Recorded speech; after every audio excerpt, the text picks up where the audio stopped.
What's up, everybody? Welcome to the latest edition of No Mercy, coming at you as I love to do several times a week. Wherever you can find your free podcast, you can find No Mercy with your boy, Stephen A. There's a lot to get into today.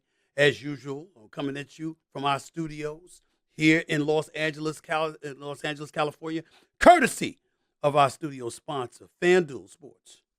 FanDuel Sportsbook, the home of the No Mercy podcast. Let me get right into it because I got a lot of things on my mind, and obviously there's a lot of stuff that we're going to get into in regards to the NBA playoffs because there's a lot to get into. The Lakers have advanced. They're going up against the Nuggets. The Celtics have advanced. They're going up against the Miami Heat. I got a chance to get my dream. They ruined it because COVID-19 ruined it because we all know where the hell I want to be. Now, I understand there was a little aberration, a little deviation from all of that because the New York Knicks were relevant. And I, like a fool, got caught up. We here, okay? Until I came crashing back down to reality. I get all of that, but make no mistake about it. I ain't depressed if it's L.A. versus Miami. Let me be very, very clear about that. You figure out why that is. L.A., Miami. Figure it out. But I got stuff to get into first that really, really is not a laughing matter. It's not something to joke about. It's not something to mess around with and what have you. It's about the situation involving Ja Morant. He's a mess. He's a mess. I don't enjoy saying that.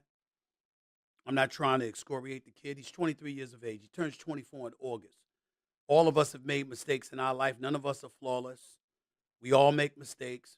Perfection escapes every single one of us as human beings. We all understand that. But there are levels to idiocy and foolishness. And there's no question about it that if you're Ja Morant, it's been foolish and beyond. Some would say a new fool. Because it don't make no damn sense. I mean, when I think about Ja Morant right now, you know what I'm thinking about? I'm thinking about Antonio Brown. Or Michael Vick back in the day. Now, I love me some Michael Vick. But you got a $100 million contract, you ain't studying football, and you engaging in dogfighting schemes and having a dogfighting ring. I don't wish anybody to be incarcerated, let alone him in a federal penitentiary. Thank God he served his time. He came out. He made a life for himself, doing a great, great job on television, I might add. I'm a fan of Michael Vick. But at that time, the stupidity knew no limits because you had 9 figures in the palm of your hands and blew it to win thousands of dollars dogfighting, running a dogfighting scheme.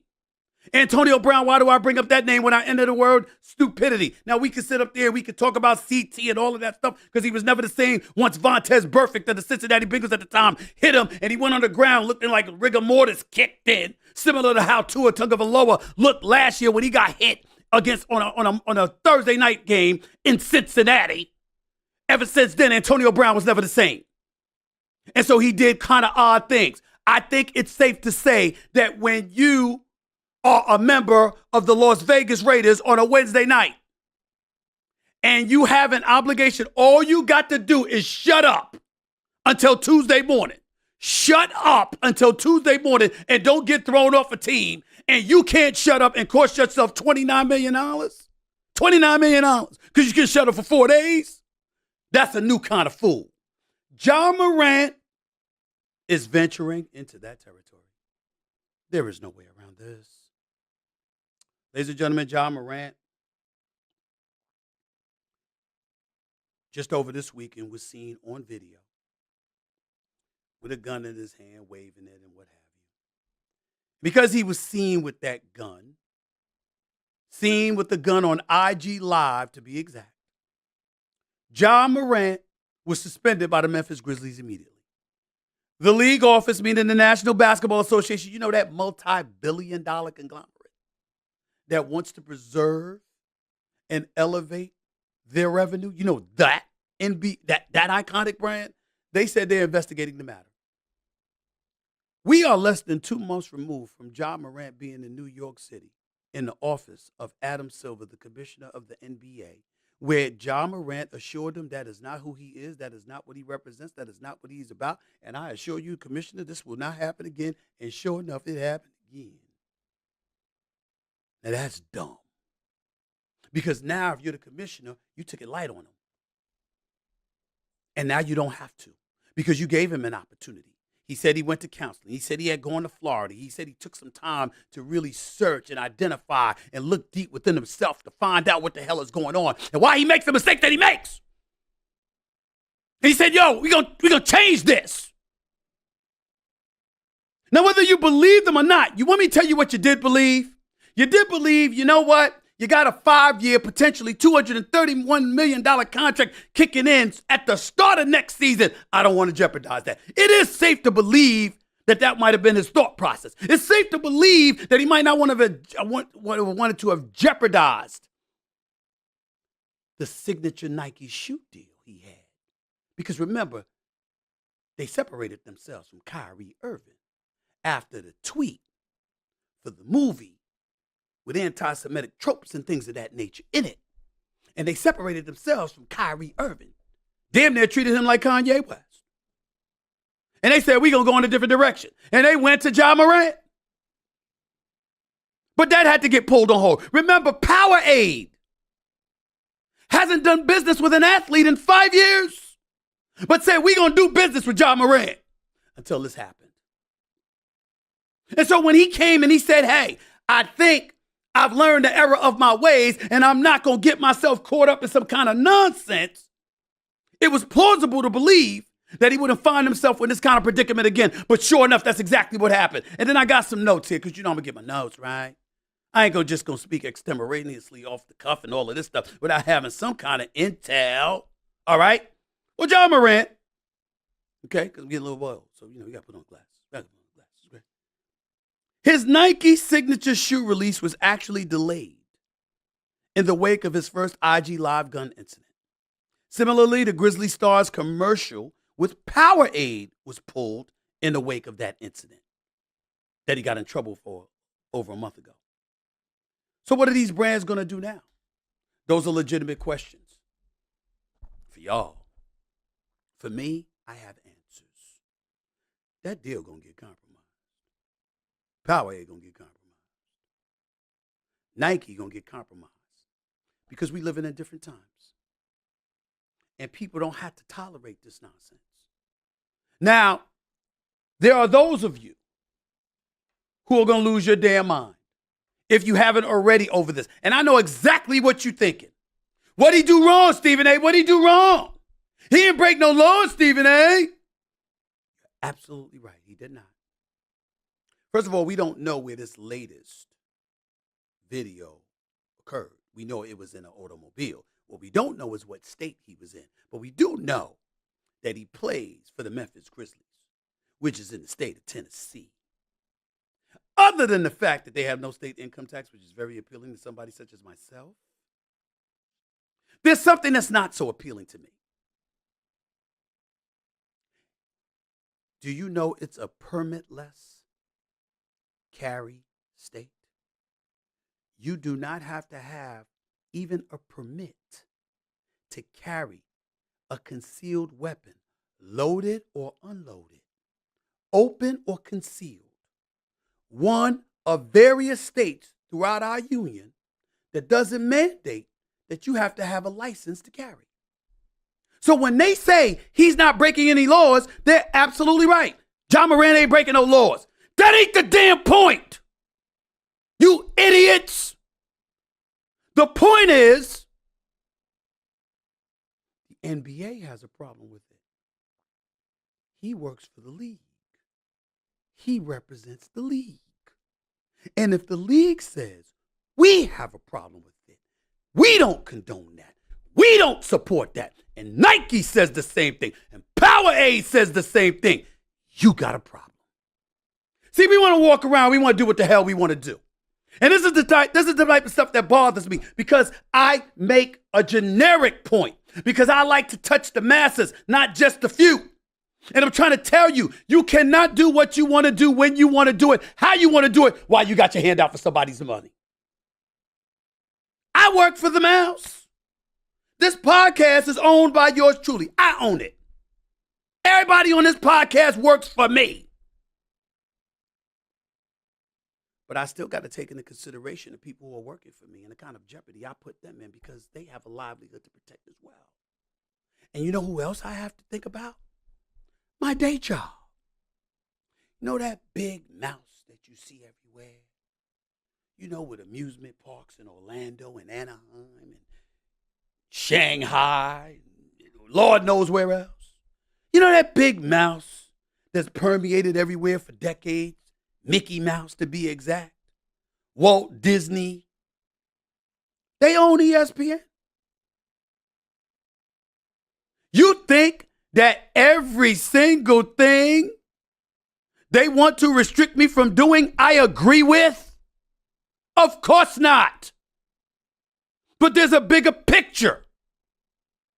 And the check that they cut, that I cash, happens to make me smile when I cash it. So guess what? I modify. I capitulate. I don't surrender.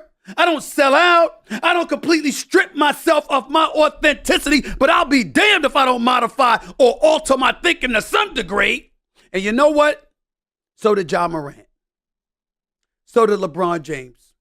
So did Kobe Bryant, God rest his soul. So did Michael Jordan. So did Shaq. So did Barkley. Hell, so did Allen Iverson.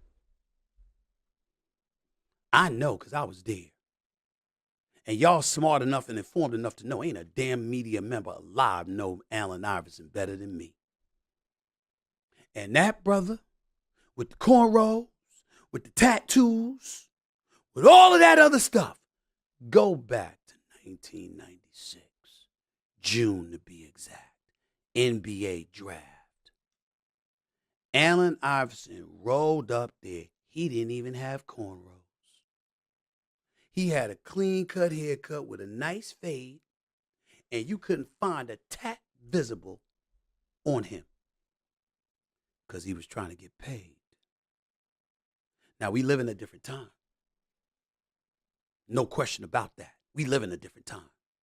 We live in a time now where everything crazy. One minute we having conversations about men and women. Another day we having conversations about who is a man and who is a woman. One day we having conversations about how much of a mosaic our nation is, and the next minute we having a conversation about Title 42 and how we're expecting immigrants to really flood the boilers seeking asylum from their nations. Once upon a time, you couldn't become the president for having an adulterous affair. Now you could be a freak. Ain't nobody gonna say anything. List goes on and on. The world has changed. We get all of that. But when it comes to business, that's when we dial it back.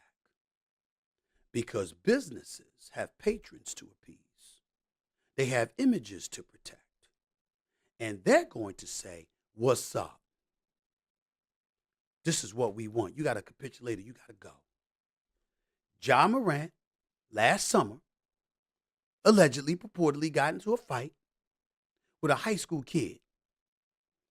Went after knocking him upside his head with the same friend who was with him this time. He went in his house and came outside with a gun. There's still an investigation about that. This February, he and that same friend, who will remain nameless, because he ain't a part of it, he's not the story Ja Morant is, but that same friend, they were in Indianapolis. And there was an investigation made by the NBA because apparently his friend got into it with members of the Indiana Pacers party, which included security, and allegedly a red laser gun was pointed at them. Ja Morant was in that SUV. They couldn't prove that Ja Morant did that, so they kind of let it go. Then you had, in March, the incident where Ja Morant is at the strip club in Colorado. I forget the name. But he's at the strip club, okay? And because he's at the strip club, doing his thing, making it rain, waving a gun, Memphis said, yo, suspension. NBA ultimately supported it. 8 games, over $600,000 it cost him. He's supposed to be done with that. April, he bounced out of the playoffs like by LeBron and AD. And now here we are in May. And it happened again. Ladies and gentlemen, there's no excuse for this. I'm not saying it to berate Ja Morant. I'm rooting for the brother. He's a superstar. The game is better because of him. He's box office. You want to see this brother play.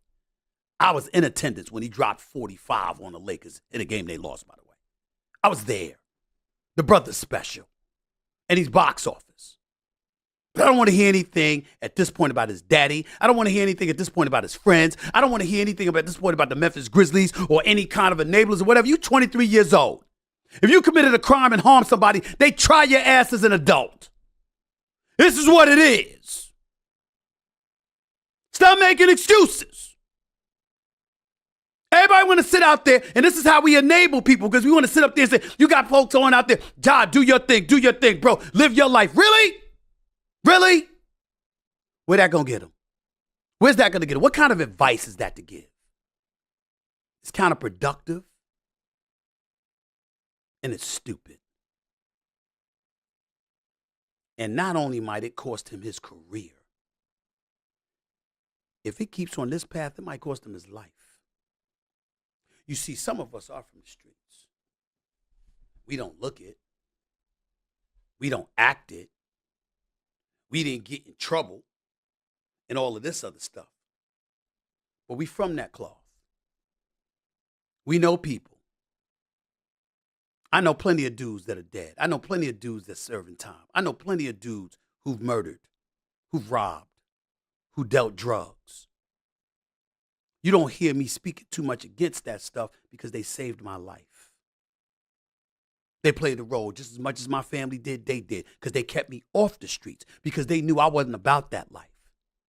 And if there's one thing they taught me years ago, there is nothing real, true, hardcore street dudes detest more than somebody who ain't made from that cloth and is trying to act like they are. Especially when you don't have to be that way because you done made it. They're willing to accept the consequences of their actions and deal with whatever it is because they made their choices. But they have no respect for cats who have made it and don't have to live that way and are stupid enough to try anyway. They have no respect for people like that. And neither should most of us. Ja Morant got to get his act together.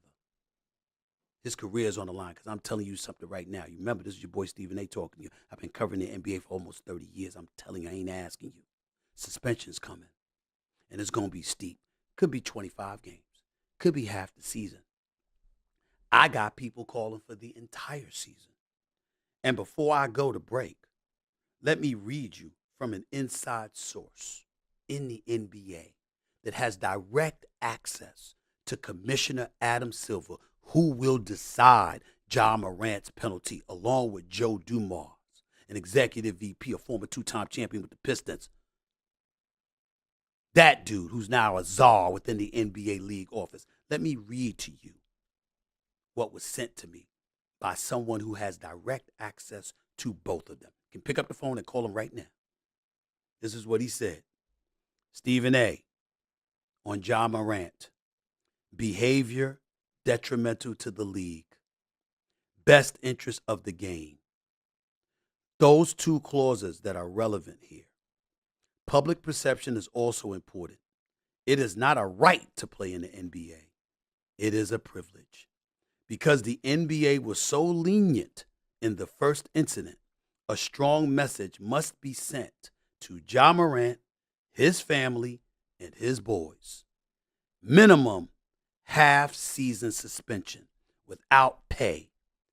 And if continued misbehavior exists, potential loss of his guaranteed extension.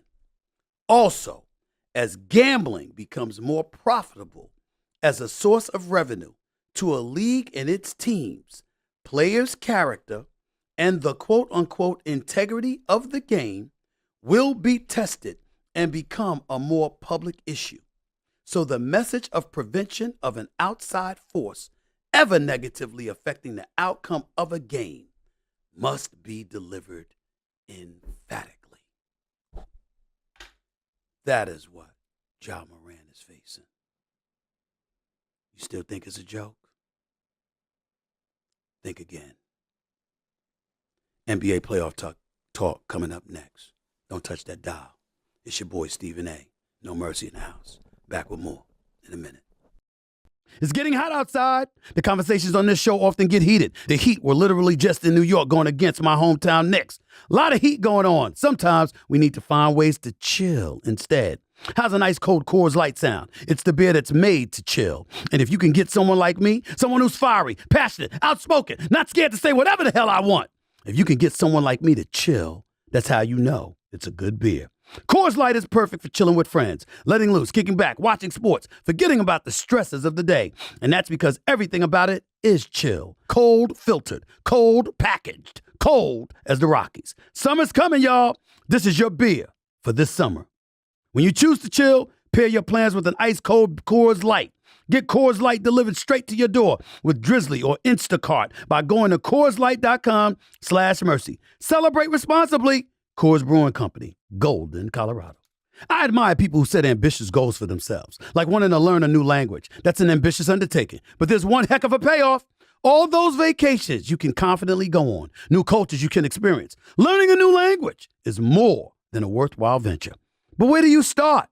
I'll tell you where. You start with Rosetta Stone. They've been the trusted expert in language learning for 30 years with millions of customers, and for good reason. Listen, they offer 25 languages, from Arabic to German to Spanish, and you only need 10 minutes to make real progress with one of their bite-sized lessons. I know y'all are busy, but 10 minutes can make a real difference and prepare you for real-life interactions.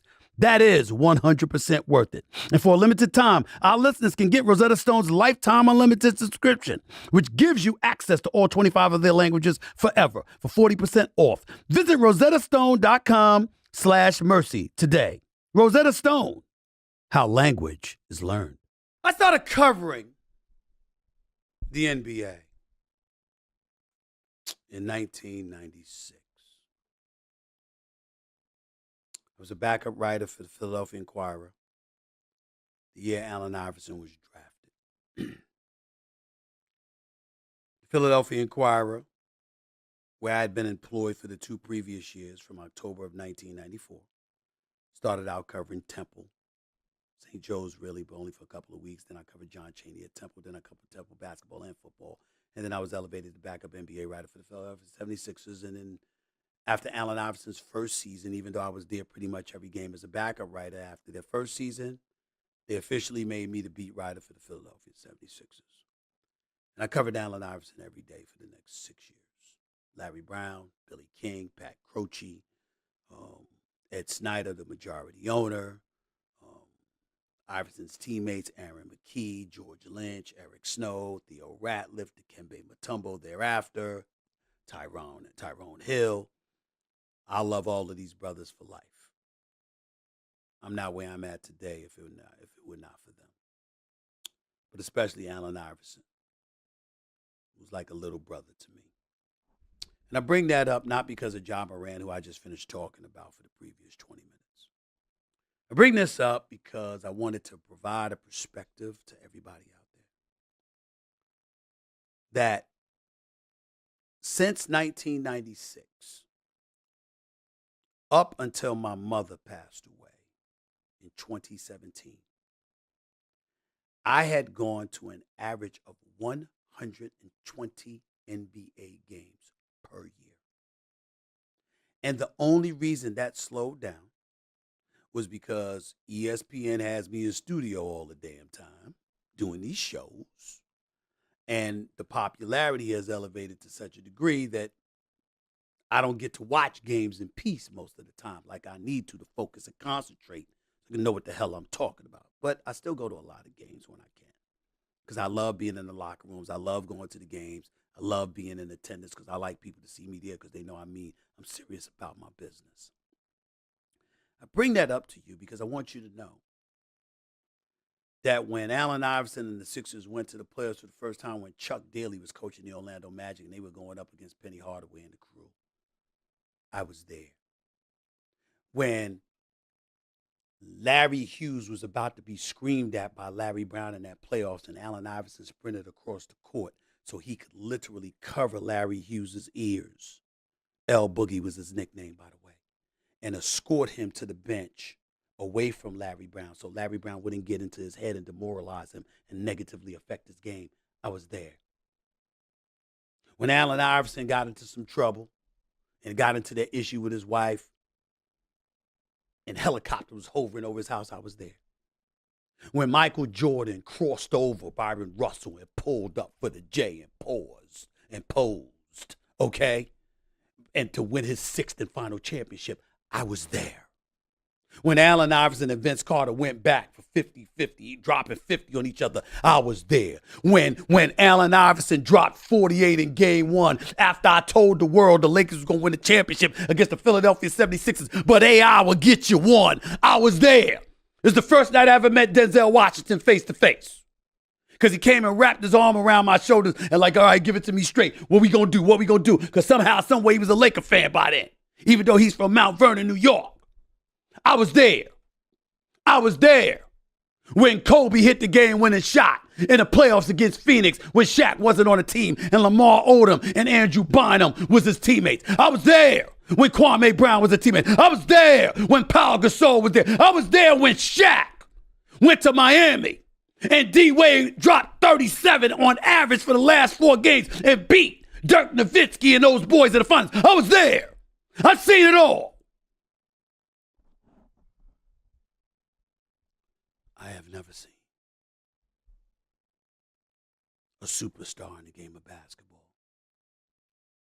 play in a game 7 as badly as James Harden played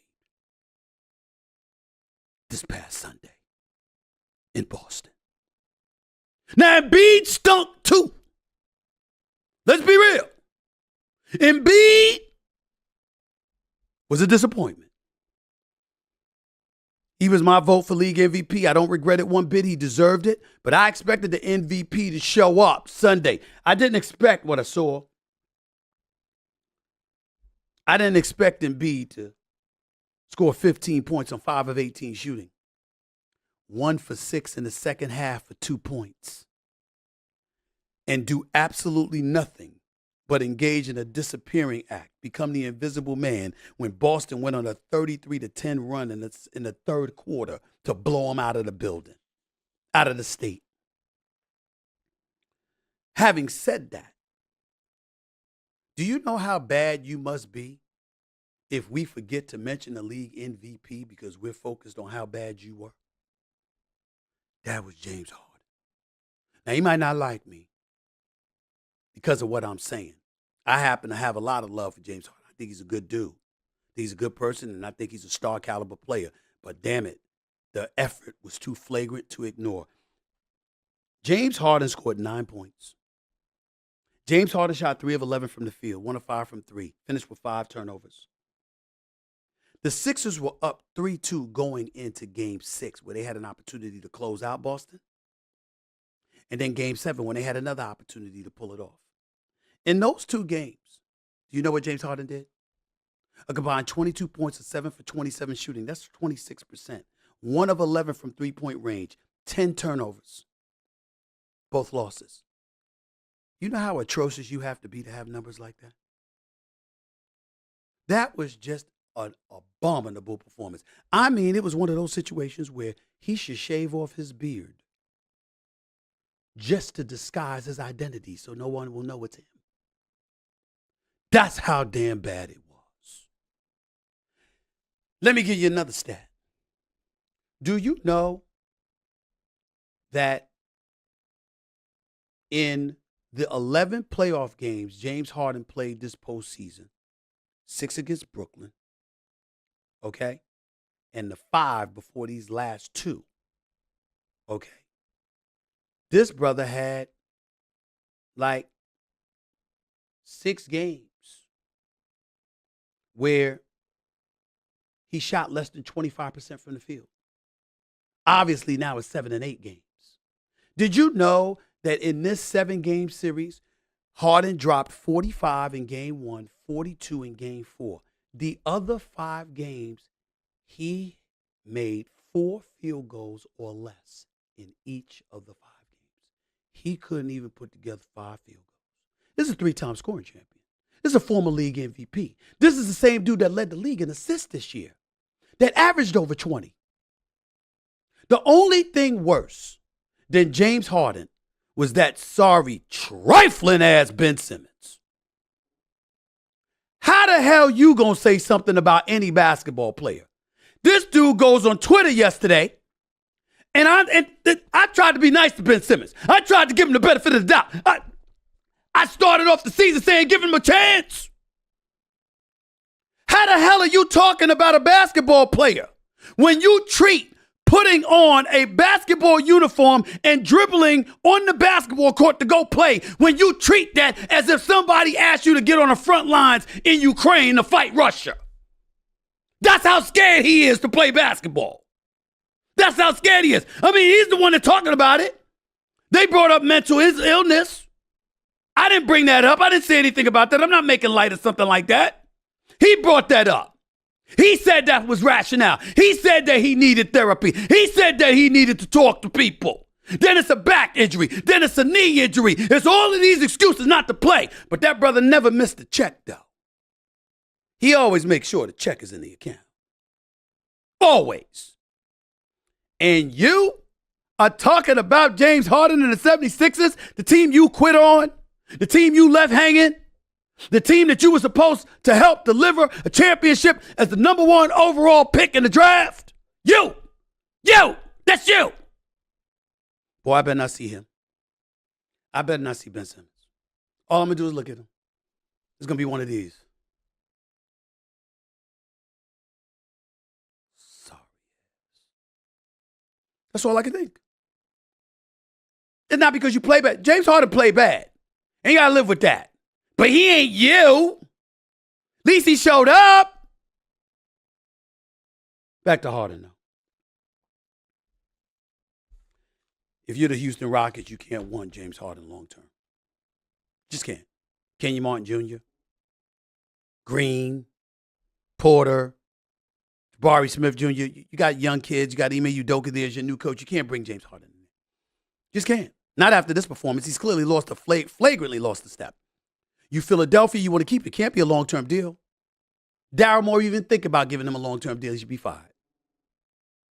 I'm talking about at max dollars. Of course, James Harden is worth some money. I'm just talking about max dollars. I'm sorry. Boston Celtics, Miami Heat, that's another matter altogether.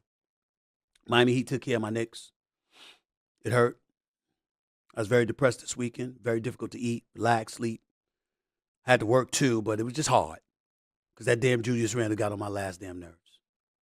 Playoffs come, that's what he does.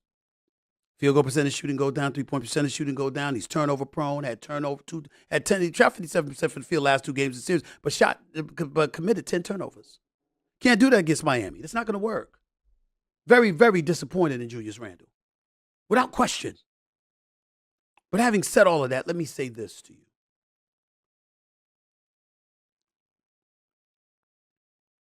It's not that he's a scrub, because he's not. He played the first 77 games of this season. I respect the fact that he was available.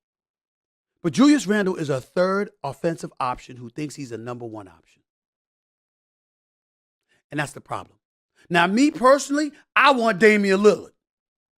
We got Damian Lillard. We beating Miami.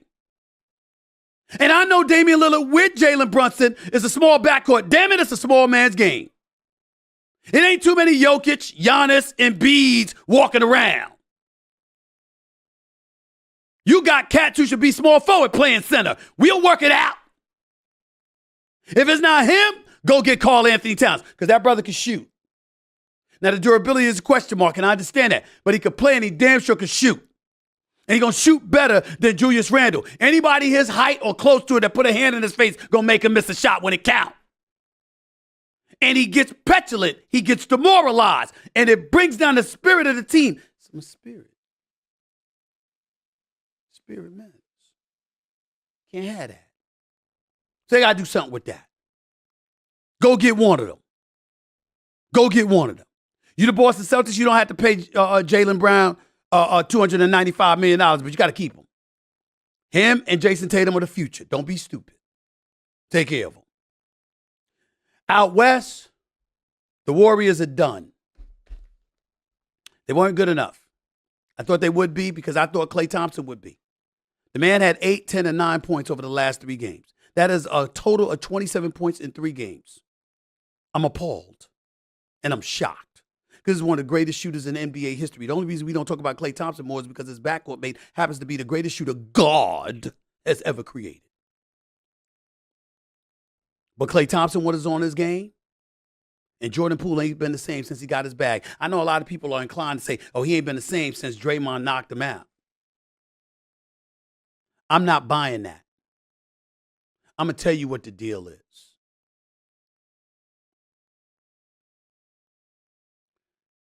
Jordan Poole got $128 million guaranteed.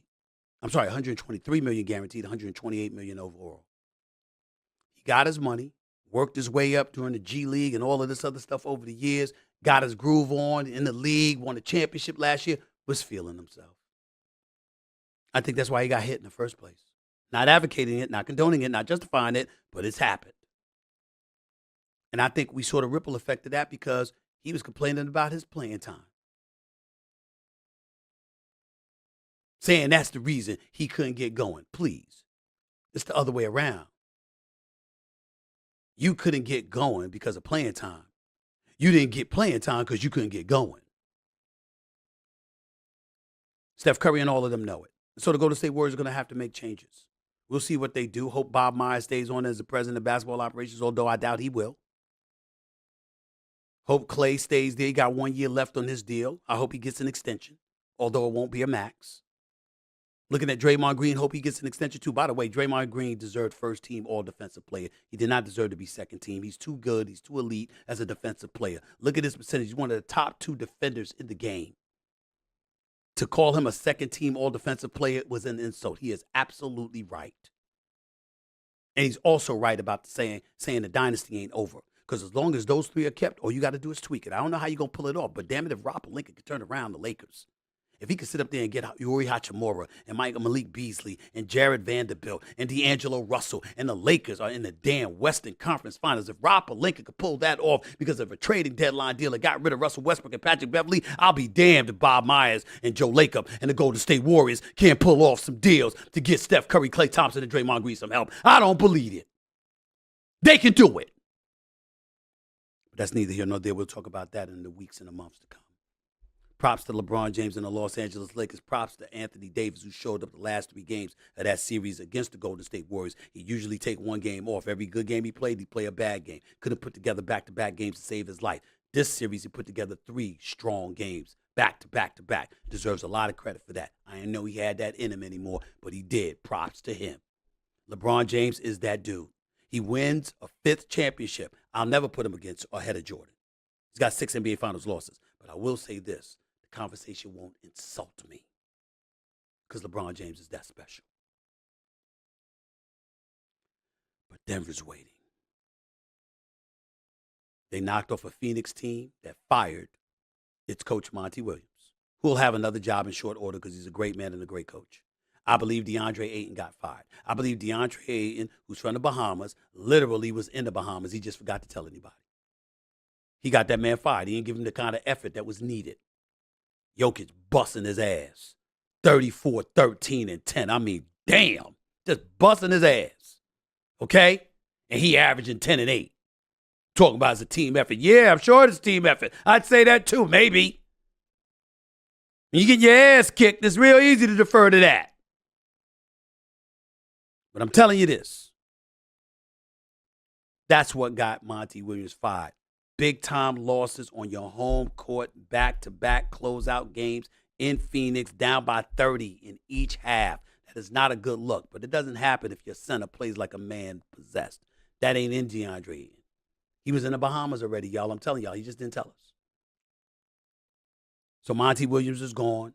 Chris Paul might be gone. Who knows? They might try to pursue Kyrie. Don't know if they could get him. We'll see what happens. Might try to package DeAndre Ayton with Chris Paul, get him out of there, get somebody like a Kyrie in there. We don't know. But I do know this. Denver is no joke. They are the real deal.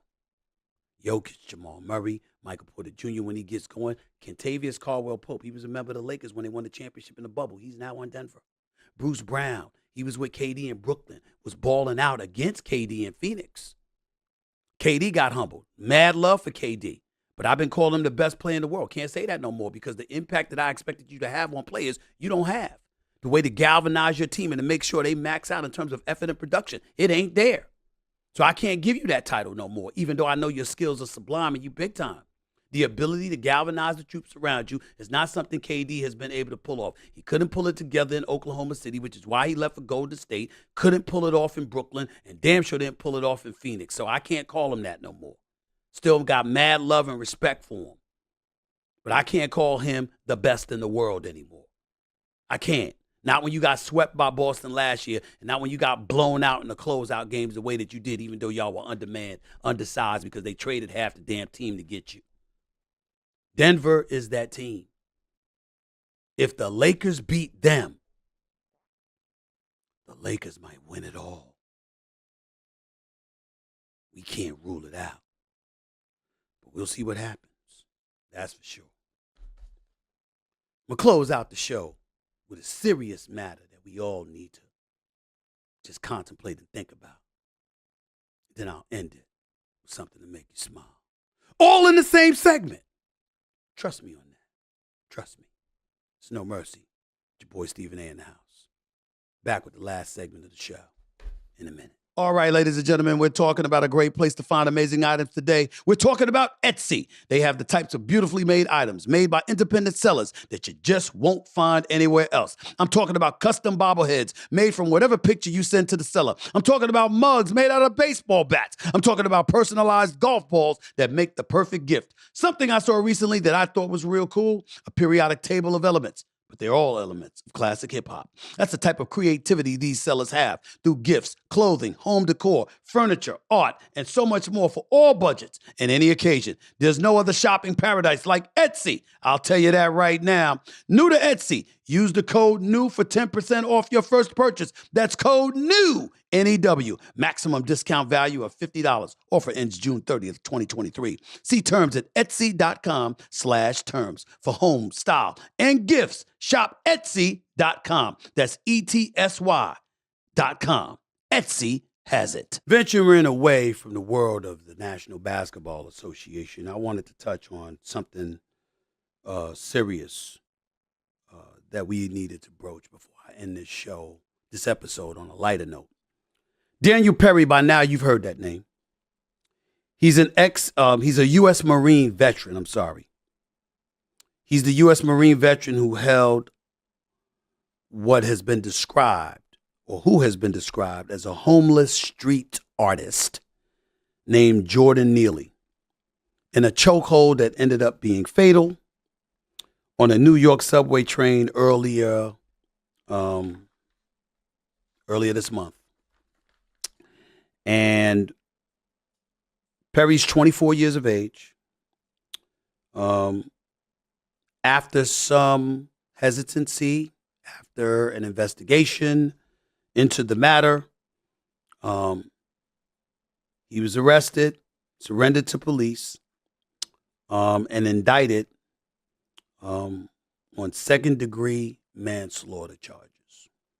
He's 24 years of age. If you recall, he was on a subway train, and Jordan Neely came in there, took his shirt off, was very loud and what have you. He's a black man.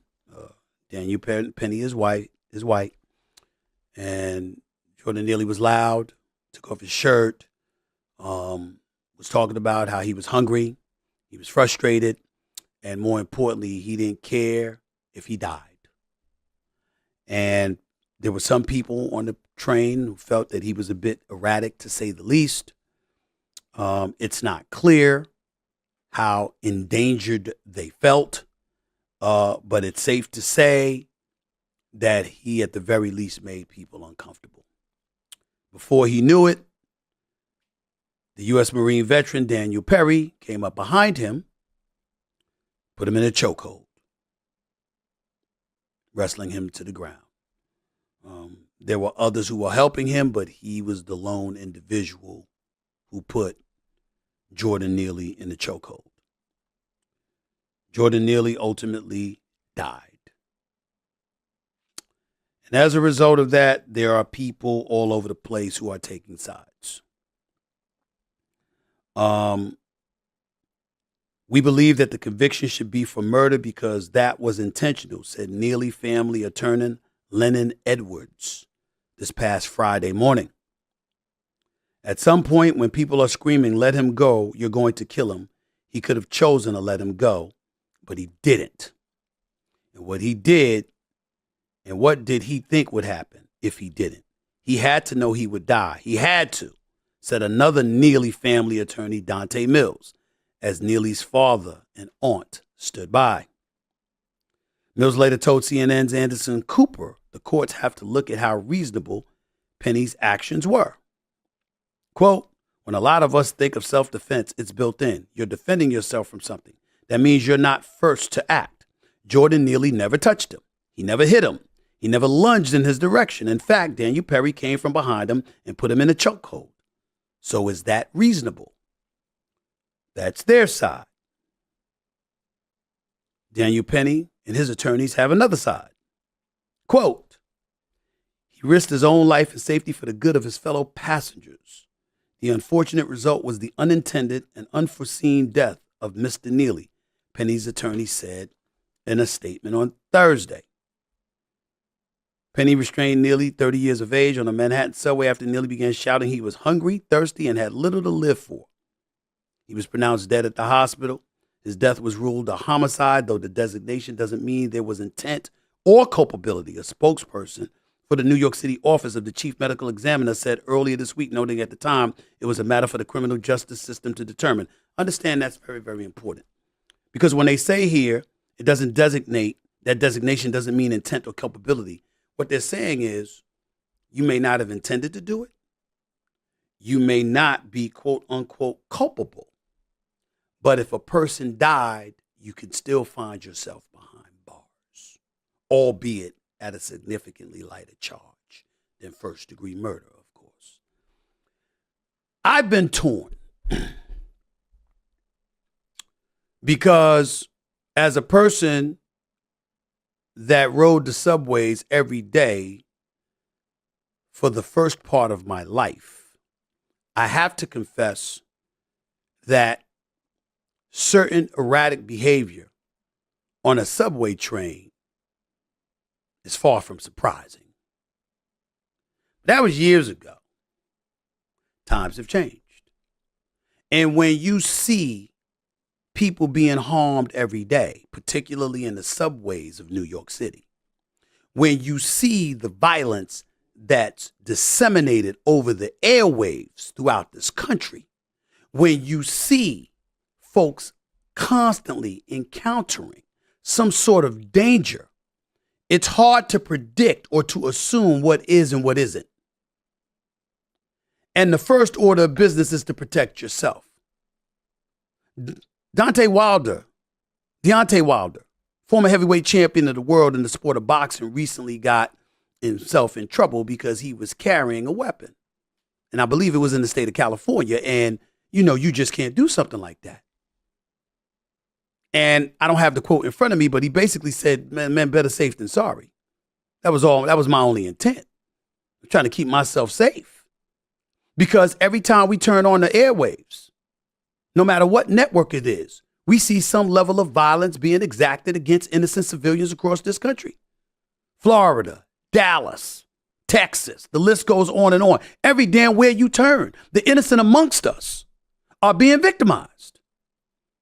And so if you are an individual, in this case, a Daniel Penny, and you are a Marine, it is plausible. Remember, to protect and serve, we talk about police officers, the Marines, the few, the proud, because they'll do things that most people won't do. I have military members in my family. They think about that first. They're not going to sit idly by if folks are in danger. And when you're a soldier, One would surmise there's a level of bravery that you have that kicks in that the average person doesn't have. So on that level, I can understand where Daniel Penny's coming from. The problem is, if you're skilled enough to know how to implement a chokehold, then one would surmise you're wise enough to know when you've restrained the individual enough that you can let go of the chokehold so you don't kill them. Especially if you had help on the train with you as you restrained him. Why was it necessary to keep him in that chokehold? You had help. You had him restrained. You could have let him go, turned him over, and held him down till the police came. Why didn't you? These are legitimate questions. It requires answers. But it also requires us being mindful enough of the times that we're living in and the level of fear it's instilled in the average person out there. Because you just don't know. You don't want to be, you're almost like a wannabe police officer. You know how the cops, some cops, and I'm not talking about cops shooting black people. That's not what we're talking about here. Not this time. It's happened. We know it's happened, but that's not what we're talking about here. If you find yourself encountering a potentially volatile situation, you got a split second to react. And your first order of business is it's them or me. Now, you could say that Daniel Penny wasn't in danger because he was never touched. Is he supposed to wait until he's touched? Is he supposed to wait until another passenger is touched? Ladies and gentlemen, that's why $1.7 million have been donated to his defense fund. Because we have American citizens from all over the place that are donating to his defense fund because they believe he was a good Samaritan that doesn't deserve to be incarcerated over a situation like this. Now, we know AOC, Alexandria Ocasio-Cortez, the representative out of New York, we know she feels he murdered him. We know others feel the same way that she does, but there's plenty of politicians who feel otherwise. At the end of the day, our justice system has to do its due diligence to find out the intricate details of what truly transpired. And then do an investigation into Daniel Penny's background to find out what he does know. Because if you do find out that the level of training he received was extensive enough for him to know when to let go of a chokehold, and he didn't do that, now he's got a problem. But without us knowing that, this is the world we're living in. Because we never know what level of fear is going to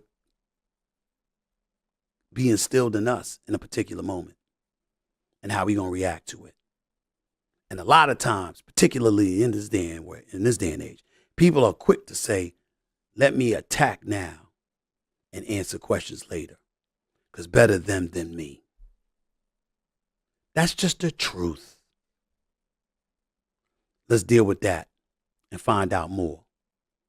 I don't know whether it was righteous or not. I know I'm sorry that a man is dead. I'm very sorry about that.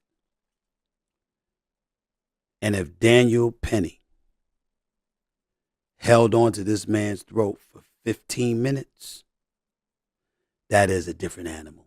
But if we find out he held on to his throat for 2 or 3 minutes, and that's what killed him, and that's usually not something that would kill somebody, it's a different matter.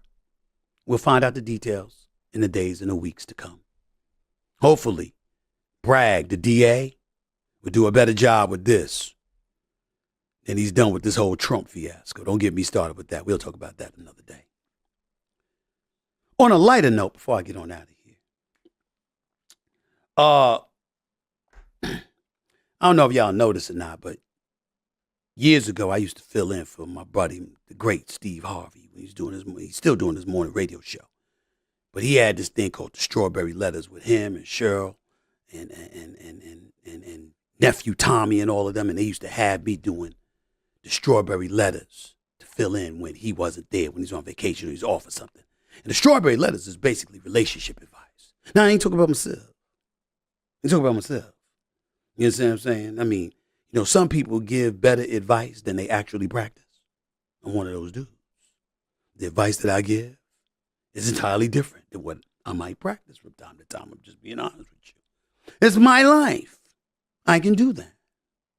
But it doesn't mean that the wisdom emanating from my mouth isn't profound enough to make a profound difference in your life. So anytime you feel the need, you want to call me for advice, feel free. Because I got to tell you this, I am the anti-Oprah. It doesn't mean I'm against Oprah, because I love me some Oprah Winfrey. That's my girl. It's the queen. And I love Gayle King too, love her to death, her best friend. I've known Gayle King for years. But when I say I'm the anti-Oprah, Oprah always gave that advice that favored women. I give advice that favors what works. If you're the woman and it works for you, I'm down with you. If it works for the man and it works for the woman, I'm down with that too. I ain't against anybody. I'm all about love. I got love in my heart. It's true, I do. And I want you to know that. So I saw this tweet from Paul Pierce, former NBA champion with the Boston Celtics, 2008. Went to the finals 2 years, 2008, 2010. And he put out a tweet recently. And I thought it was really interesting. I said, I'm going to add this as a part of my show. I'm going to try to close out each one of my podcast episodes with some dating advice, based on some of the stuff getting said to me. I'm down for it. Y'all down for it? I'm down for it. Yeah, I can do that. So Paul Pierce gave advice, and I'm very serious with my advice. I take my advice very seriously because it's important to me that it works. If anybody comes to me and they say, Stephen A., the advice didn't work for me, I'm upset. Now, there's plenty of men and women over the years listening to me when I was doing radio shows and television shows. They're like, damn, Stephen A., that really, really worked, bro. It really helped my relationship. You the man. So I take this very, very seriously. And I was a disc jockey in college, too. I had my own show at night, at least 2-3 nights a week, where I was playing nothing but slow jams, R&B. They still thank me to this day, by the way. But anyway, so Paul Pierce sends this out, this tweet just the other day. He said, if a girl asks a guy on a date and make the reservation and invite her girlfriend and you are the only guy, does the guy have to pay even if he got a lot of money? Or how that works? It's what he said. It's what he said.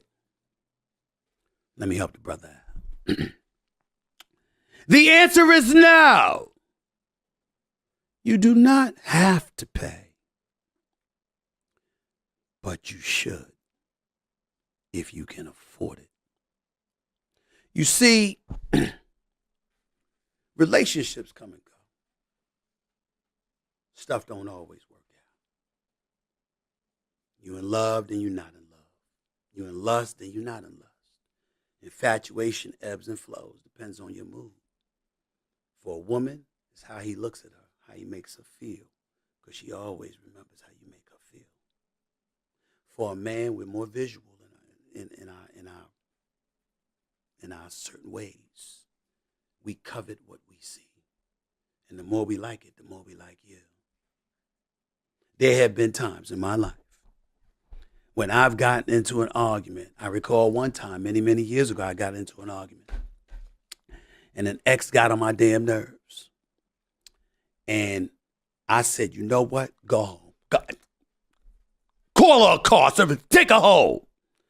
And she was pouting. She walked. She walked into the bedroom. But when she walked into the bedroom, her figure was sticking out in a very voluptuous and entertaining way.